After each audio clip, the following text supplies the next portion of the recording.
The chair now recognizes for 5 minutes Mr. Jordan. Thank you, Mr. Chairman. Dr. Fauci, do protests increase the spread of the virus? Do protests increase the spread of the virus? I think I can make a general statement. Well, 500,000 protesters on June 6th alone. Yeah. I'm just asking that number of people, does it increase the spread of the virus? Crowding together, particularly when you're not wearing a mask, contributes to the spread of the virus. Should we limit the protesting? I'm not sure what you mean. How do we say limit the protesting? Should government limit the protesting? I don't think that's relevant to. Well, you just said if it increases the spread of the virus. I'm just asking, should we limit it? Well, I'm not in a position to determine what the government can do in a forceful way. Well, you make all kinds of recommendations. You make comments on dating, on baseball, on everything you can imagine. I'm just asking you. just said that protests increase the spread. I'm just asking you, should we try to limit the protests? No, I think I would leave that to people who have more of a position to do that. I can tell you. Government stopping people from going to church, Dr. Fauci? Yeah. Last week in the Calvary Chapel case, 5 liberals on the Supreme Court said it was okay for Nevada to limit church services. Justice Gorsuch said it best. He said there's no world in which the Constitution permits Nevada to favor Caesar's Palace over Calvary Chapel. I'm just asking, is there a world where the Constitution says you can favor one First Amendment liberty, protesting, over another, practicing your faith? I'm not favoring anybody over anybody. I'm just making a statement that's a broad statement that avoid crowds of any type, no matter where you are, because that leads to the acquisition and transmission. And I don't judge one crowd versus another crowd. When you're in a crowd, particularly if you're not wearing a mask, that induces the spread. It's a simple question, Doctor. Should we limit the protests? Government is obviously limiting people going to church. And look, there's been no violence that I can see at church. I haven't seen people during a church service go out and harm police officers or burn buildings. But we know that, for 63 days, 9 weeks, it's been happening in Portland. Right. Yeah. Well, one night in Chicago, 49 officers were injured, but no limit to protest. But boy, you can't go to church on Sunday. What was the?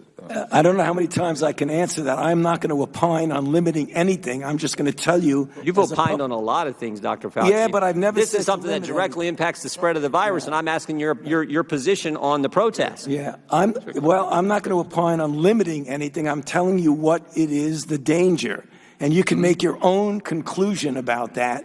You should stay away from crowds, no matter where the crowds are. Government has stopped people from going to work. In fact, just in New Jersey 4 days ago, Ian Smith, Frank Trombetta were arrested for trying to operate their business, their gym. They were arrested.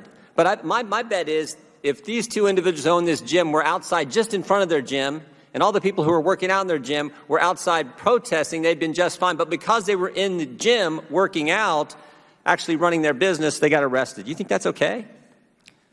I'm not going to opine on who gets arrested and who does not. You get where I'm going. I'm telling you, as a public health official, I say crowds. Do you see the inconsistency, though, Dr. Fauci? There's no inconsistency, Congressman. So you're allowed to protest millions of people on one day in crowds yelling, screaming, but you try to run your business, you get arrested? And if you stood right outside of that same business and protested, you wouldn't get arrested? You don't see an inconsistency there? I don't understand what you're asking me as a public health official to opine on who should get arrested or not. That's not my position. You could ask it as much as you want. You've advocated for certain businesses. You've advocated for certain businesses to be shut down. I'm just asking you on your position on the protest. I haven't seen one. We've heard a lot about hair salons. I haven't seen one hairstylist who, between haircuts, goes out and attacks police or sets something on fire. But we've seen all kinds of that stuff during protests, and we know the protests actually increase the spread of the virus. You've said that. I said crowds. I didn't say specifically. I didn't say protests do anything. So the protests don't increase the spread of the virus? I didn't say that. You're putting words in my mouth. No, I just want an answer to the question. Do the protests increase the spread of the virus? I don't have any scientific evidence that anything. I can tell you that crowds are known, particularly when you don't have a mask, to increase the acquisition and transmission. No matter what. So you don't have a position on whether the protests increase the spread of the virus or don't increase the spread of the virus? I'm saying that crowds, wherever the crowds are, can give you an increased probability that there's going to be acquisition and transmission. But do you understand Americans' concern? Protesting, particularly according to the Democrats, is just fine, but you can't go to work, you can't go to school, you can't go to church.